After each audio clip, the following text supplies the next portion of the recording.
Welcome to Hashtag Gen Z. I'm your host, Megan Grace.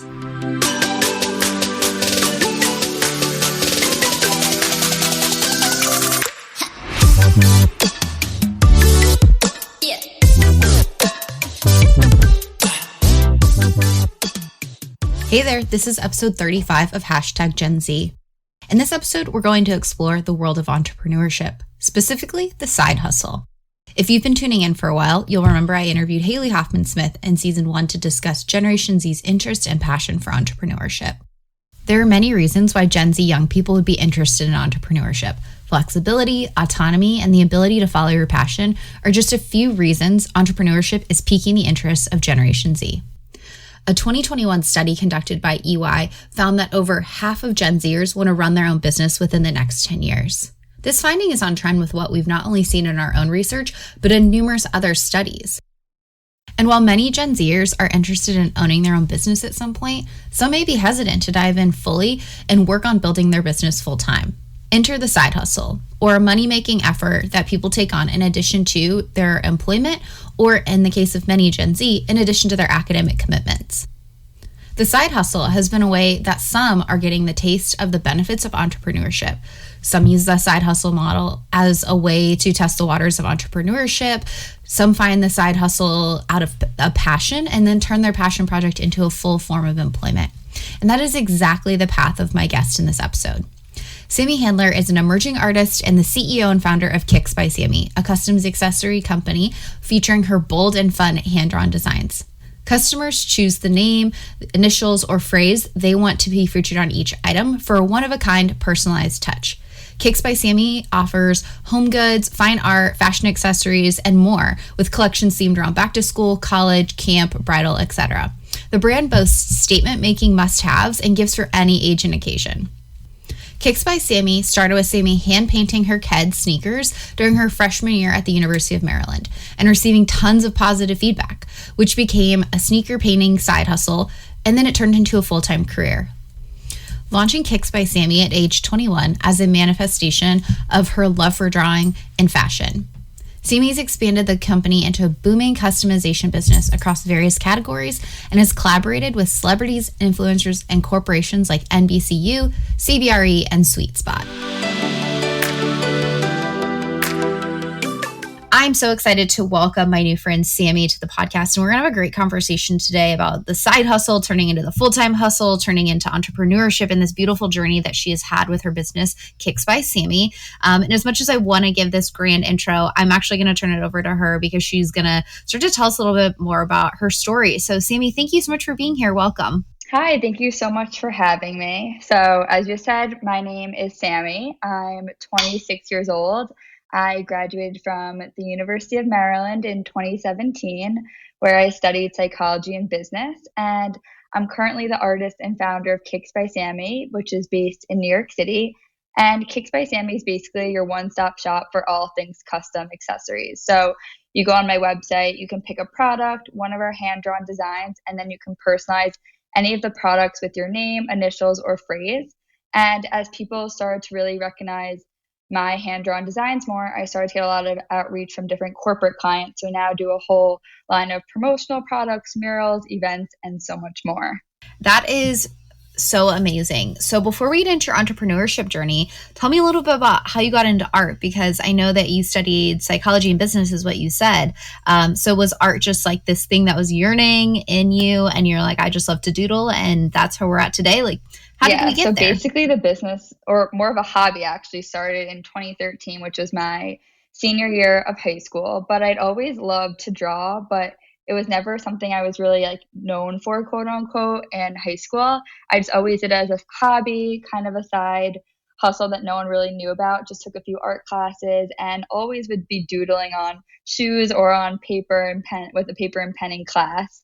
So as I approached my senior year heading into college, I started to customize shoes, which I found in my closet. So I kind of started to hone in on the artistic ability that I had, and I posted them on social media. So as you see with the name KicksBySammy, that's how it started, with shoes.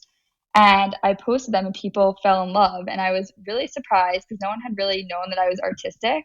So it's kind of how I started showing it off to the world through this account. And everyone could see that I had a little shoe business beginning. So tell me a little bit more about, I've looked at your kind of some of your stuff and I'm sure our listeners are going to go check it out, but tell me what your art style kind of is. I think it's got a lot of fun and playfulness to it, but how would you describe some of, if you had a style for your art, what would you describe that as? I think it has evolved a lot over time. When it first started with the shoes in 2013, it was a lot of just like line doodles, like the typical doodles you would see on paper in class. And then it kind of started expanding into more of a graffiti pop art style. And I love just mixing a lot of different bright colors and cool different icons. Kind of evolves as the styles and trends evolve. So just seeing what the tweens are into and the kids, adults, I try to target all different ages, so that there's something for everyone. So what I love about this, and I didn't think we'd get into this kind of discussion, is what we're seeing with Gen Z is, first of all, you all are very multifaceted people that, you had what many would say a very traditional kind of college career path experience, psychology, business, very common majors. I'm sure at one point you're like, I'm going to go into either of these.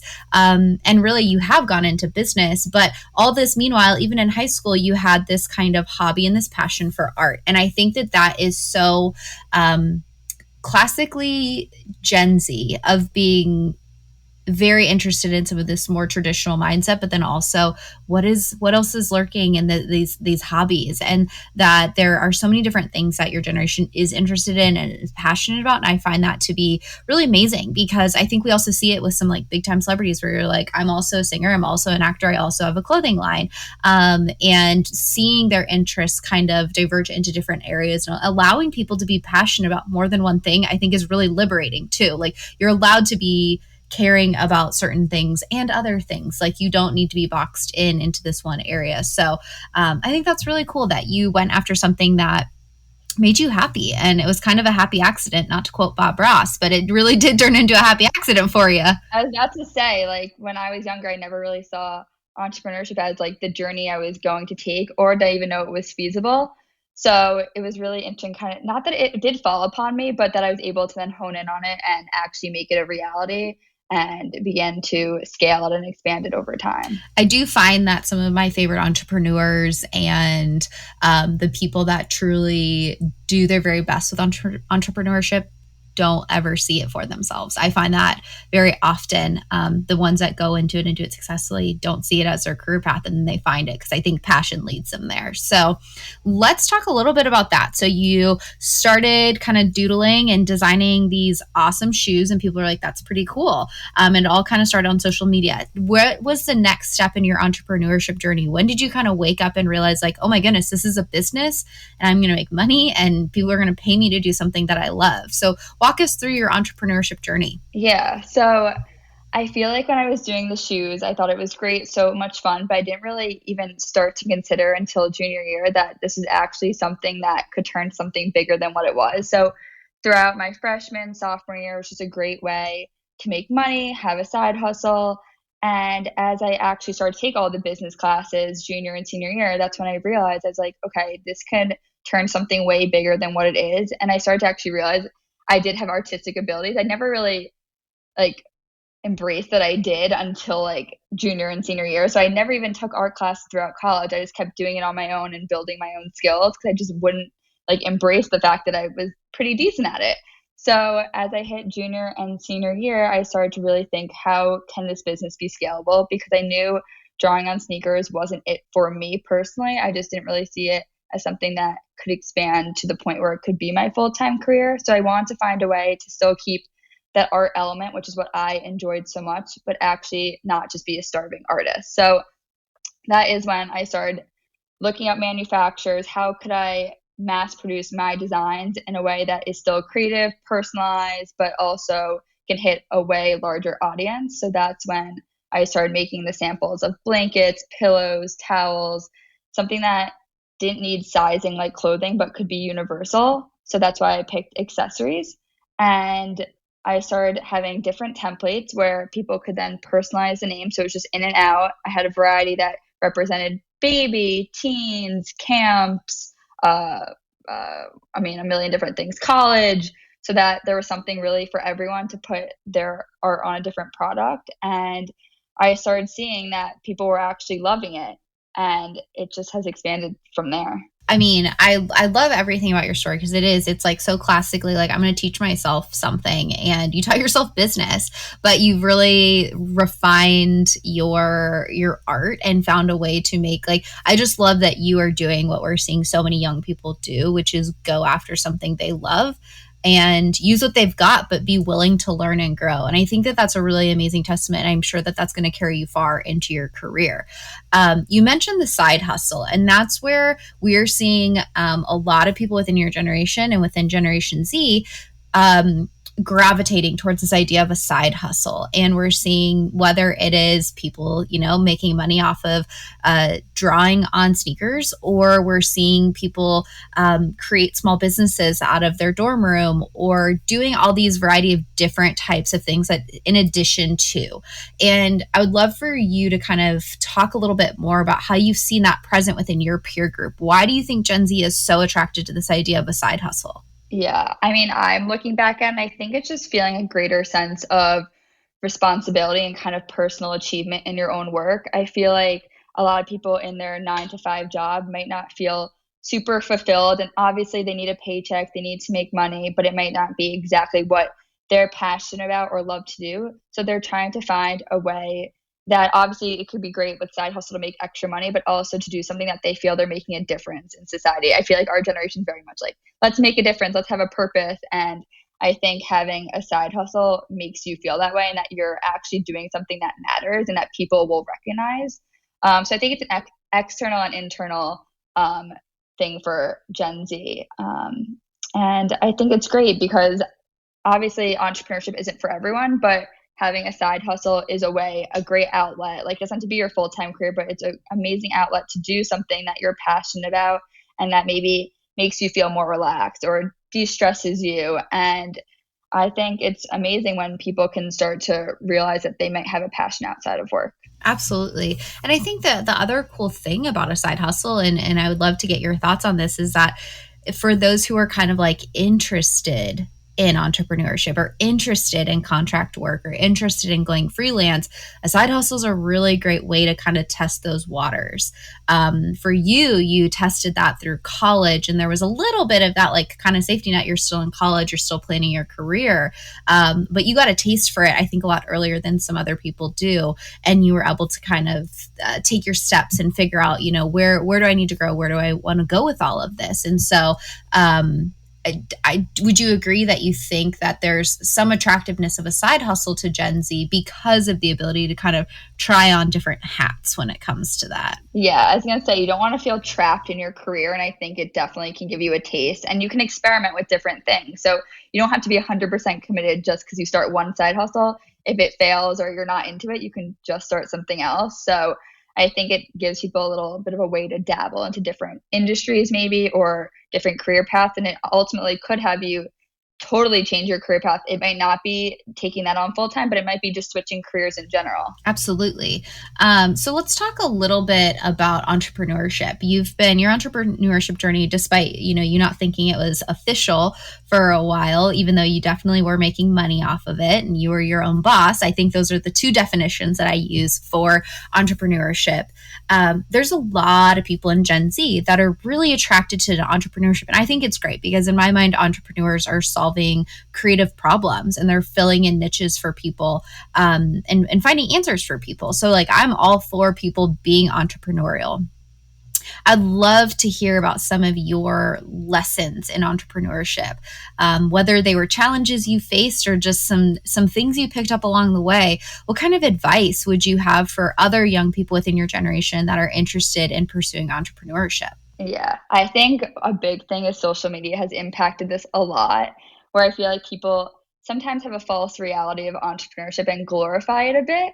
So that's something I've learned throughout my journey, that people think sometimes that this is like the easy way out, and that you get to make your own hours, you can do whatever you want, you can travel, you can do this. And it's totally a false reality. It's 10 times harder than working a 9 to 5 job. And my opinion, not that I've worked 9 to 5 jobs and internships, obviously, but it's so much more. You have to work nights, you have to work weekends. Basically, entrepreneurship is yourself. Like the two, my business and me are basically a combination at this point. So you're never not able to look at an email. You always have to be on your game. Everything is a networking um, opportunity. So I feel like that's something that people don't see in the entrepreneurship journey. And sometimes social media will only show all the amazing things, photo shoots, events you get to go to, a collaboration you're working on, but they don't see all the hustle behind it, and that every single cent you make has to be worked for. So if you do decide to take that vacation, you're not necessarily getting paid. So I think a 9 to 5 job is definitely a little bit more of a cushion. So you have to realize that if you want to go into entrepreneurship, that mentally, physically, and financially, it's a big obligation. Absolutely. And I think that you bring up a really good point of the cushion, and that some people might be like, oh, that's so offensive to people that work a 9 to 5 job, but there is less risk there. If you don't do a okay job at your 9 to 5 job, you might find another employer, your employer might find another person to do your job. If you don't do a good job at entrepreneurship, you pointed out the big risk that is there. You kind of don't have that safety net. And I think there has been a little bit of this glorification of entrepreneurship, as you pointed out through social media. No one's posting at 3 a.m. talking about how tired they are working on that one thing, but it's bright and shiny and sunshine the next day. When it, as you point out, the photo shoot or the really cool work trip. I've certainly lived that life as well. People are like, oh, your life is so fun. I was like, yeah, no one said it was really fun. Like when I was up till midnight coding data, nobody was pointing out how sexy of a lifestyle it was then, but that's absolutely right. There's pluses and minuses to both. Absolutely. Because people will come to me and be like, oh, you don't have to, you can take this break. You don't have to work right now. Like you're your own boss. You make your own hours. And I'm like, but if I'm not working, then I'm not getting a project done, or I'm missing out on an opportunity that might be coming up. So you kind of always have to realize that from a different perspective as well. Absolutely.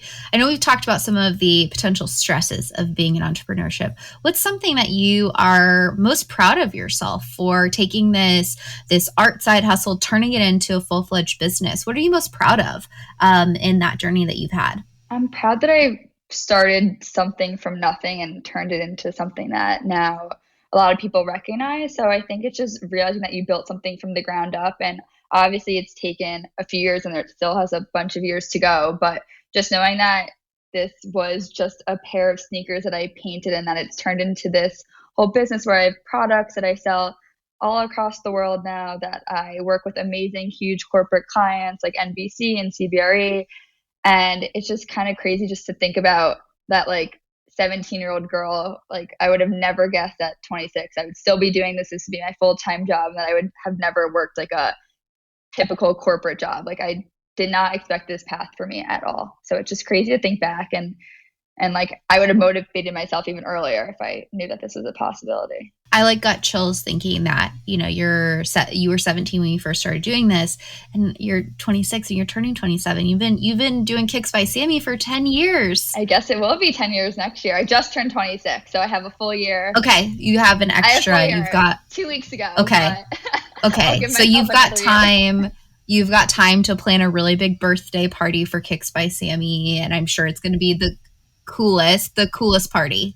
Well, I have 2 birthdays, I guess, because I started it the summer going into freshman year of college, but it didn't become an established like business until senior year of college. So I have 2 kind of starting dates. It was originally like established, I guess, then, but didn't become a full-fledged like full-time career until I graduated. Well, they're both important milestones to be proud of nonetheless. Do you still have your first pair that you designed when you were 17? Oh, I do. My mom, like, she's like, we need to keep these. What if they need to be in a museum one day?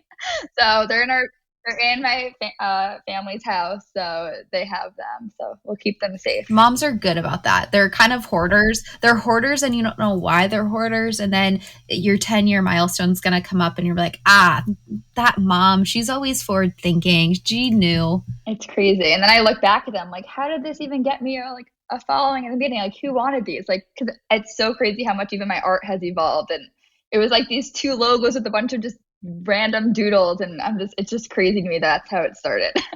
Someone believed in your vision, and that's really important. I look back at my old writing and I'm like, who wrote this? Which girl wrote this? Because it wasn't me. Because that was not my brain. You probably look back to some of your old designs and you're like, I guess it shows our It also progress. shows that you're a different person. You have a very expressive job and your life has changed a lot, I'm sure. And so how you express and the things that come out in your designs have probably also evolved over time.